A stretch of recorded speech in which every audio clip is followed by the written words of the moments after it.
One of the things I think is cool about Dare2Share conferences is actually do youth leader training sessions for the youth leaders when they're here. So they pull all the leaders out of the session, let the kids in there.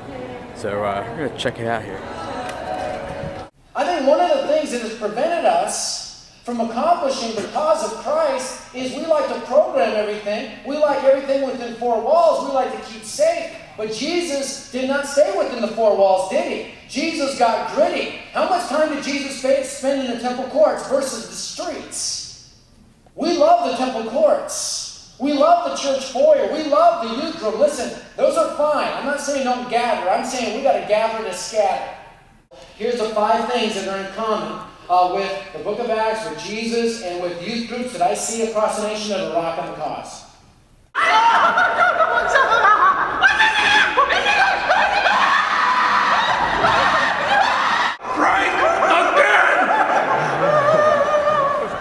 Everybody say hi, Frank.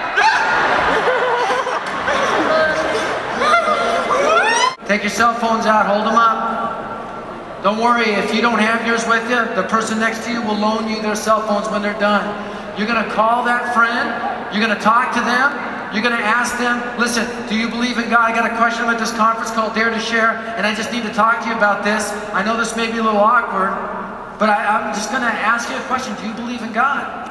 What do you think God wants from you? Would it surprise you to know He wants a relationship with God that starts now and lasts forever? And then share the gospel. Maybe you have another way you want to bring it up, that's fine. But we have everything in your notebook that you need. Everything on that little card that you need.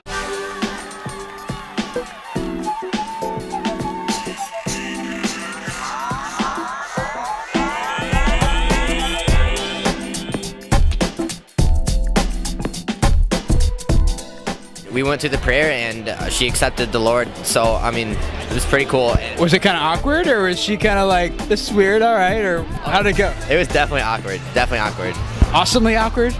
Yeah, it's pretty awesome. It was inspirational, and it was like just overjoyful. I asked him what his beliefs were, and he's like, I believe in God, but I believe that you can worship Him however you want, and you don't necessarily have to go to church. And I'm going to invite him to church sometime. One of the things I'm learning here, being my first Dare2Share conference, is that it's not just about the kids and the teenagers, but it's also convicting. As a youth leader who's here, what is God doing in your heart and in your life as you listen to Greg and all the teaching and stuff? Well, I actually texted the youth pastor here and was like, I feel so convicted that I was such a loser in high school. I was like, I was around Jesus, but I didn't share Jesus. This is Terry.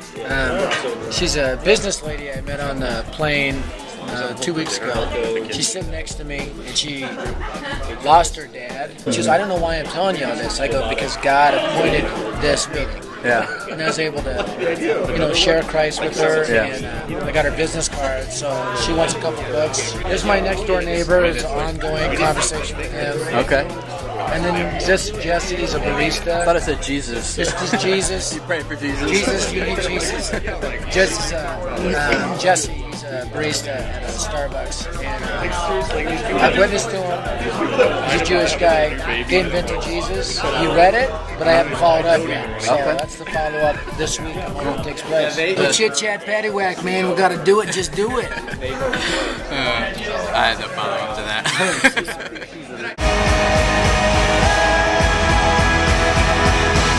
Then over dinner, we're going to ask all of you to share Jesus with a stranger. So if all of you follow through, 4 people times almost 5,000, almost 20,000 people will hear the gospel directly as a result of this weekend. One of the things at Dare2Share that I'm learning that they really value is not just talking about it at a conference, but they really want to actually do it.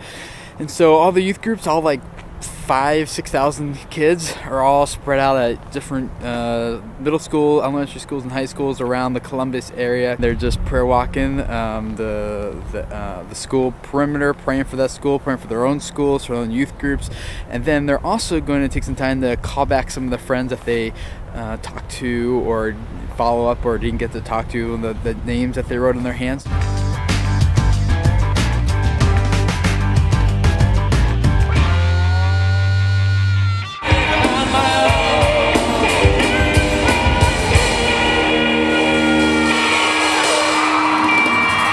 All right, what we're gonna do is we're gonna text that third friend. Some of you guys maybe already called them, like, I don't care, dude, I've already called everybody on my hand. I want you to text one more person, and you're going to set up a meeting on Monday. That he would put someone who is not a Christian in your life that you might share with them. You're supposed to be watching our children, not reading this Jesus trash. It's not trash, Tom. I believe it, and it saved me from having a meaningless life, and I just wish that you'd give me a chance to show you. If you want to believe in that crap, that's fine. But you're not going to shove it down my throat, and you're not going to feed that menace to our daughters neither. You understand me?